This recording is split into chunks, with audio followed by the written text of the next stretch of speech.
Titanic film का असासा door, जिसने रोज के किरदार को जिंदा रखा था, अब $7,18,750 में फरोख्त हुआ है।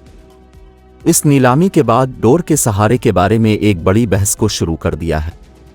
1997 में रिलीज होने वाली फिल्म के बाद से अब तक मद्दाहों ने डोर असासे को एक जबरदस्त बहस का मरकज बना रखा है। बहुत से लोग पूछते हैं, क्या टाइटैनिक का डोर जैक और रोज दोनों को बचा सकता था? जवाब जो भी हो, एक बात वाज़ेह है, फिल्म के शायकीन टाइटैनिक के असासे लेने को तैयार हैं। अब तक कई मूवी के नायाब असासे लाखों डॉलर में फरोख्त हो चुके हैं। बहुत से फिल्म स्टूडियोज के अपने असासे होते हैं।